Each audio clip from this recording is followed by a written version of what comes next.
Okay, today is another pretty straightforward maintenance thing that just needs to be done sometimes. And we haven't done this since we bought the coach. I just did an oil change, and so it's time to lubricate the chassis. So I've got my grease gun, and I've got some grease. I've already got some loaded here. But what I'm using, I talked about using AMSOIL for the oil change. I figure as long as I'm using that oil, I may as well get their grease also. And I'm using just a synthetic multi-purpose grease for this. There are other options. There's lots of options for grease. I kind of like the synthetic because it doesn't break down as easily. It still gets dirty. It comes out of the joint, and so you still need to replace it. So got the grease gun, pretty simple thing. Most of the grease fittings on the coach, looking at the instruction manual, are on the steering shaft. So there's a couple on the steering column here. There's a slip joint and a U joint. So we'll grease those. Most of the rest are on the front suspension. And so they are on the upper and lower ball joints. And we'll take a look at those in a minute.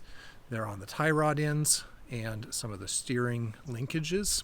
And we also have a couple on sway bar, and then there are some on the rear bogies. So I think altogether we're going to have something like 17 or 20 fittings. But I'm going to count them as I go because I haven't done it before, and so I'm going to count them up and see how many we've got. Okay, so on these grease fittings back here, we've got 4 on this side and 4 on the other side. And basically you just want to clean them up, make sure that they are clean, because often there will be grease on these, it'll be dirty.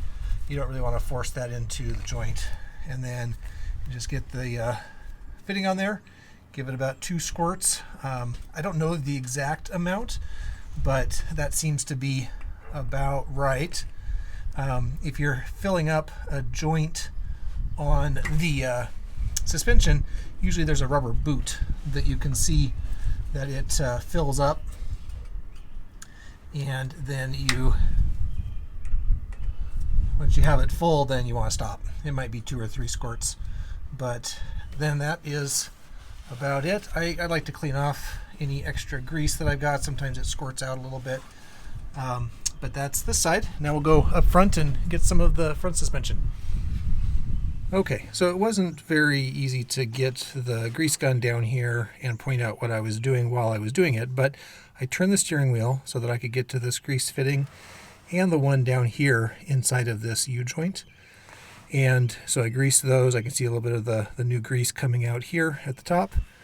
This one, I did it several pumps to push some of the old black grease out of the U-joint, and until I started to see some of the new red grease come out. And so basically then wiped these up, cleaned them up a little bit after I was all done, so there wouldn't be a lot of excess grease laying around. And that should do it for the steering column. Okay, so we're going to go underneath and I'll point out where some of these grease fittings are. So I'm going down on the driver's side, and when we come underneath here, we can see the first fitting right here, and this is on the arm that comes down from the steering box. The steering box is right here. And then we follow that back, and we can see another one here. So there's another grease fitting right there. There's also one up in there. You can't really see it, but that takes us 3 on the steering linkage.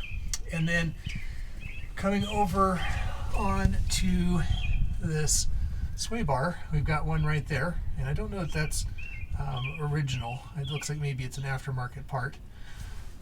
We've got one, can't see it very well up there, but there's one on this joint that you can see is kind of greasy right up here. So there's one up there, and if we come out, there's one here on that outer tie rod. You can see it kind of on the bottom there. And then there'll be one on that lower ball joint, and there's one up on the upper ball joint up there. So, and then the other side is basically the same thing. And I'm going to clean these off and grease each of them, and then I'll go over to the other side and do those. All right, so we're on the passenger side now. I had to turn the wheels a little bit to get access to this lower ball joint fitting, but I did that and greased it.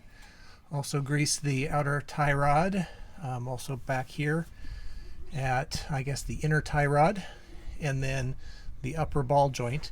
And so we got the whole thing greased from the steering down to the steering box, to the steering linkages, the tie rods, upper and lower ball joints, and we got the rear bogies. All together on our vehicle, I counted 21 grease fittings, including this sway bar right here. There's one on each side. So I think that's more than you would typically have. I think when I was reading through the operator's manual, I was seeing something like 17. So I think maybe we have 4 additional ones on this coach. But either way, this is a pretty good representation of, I think, where it needs to be greased on a regular basis.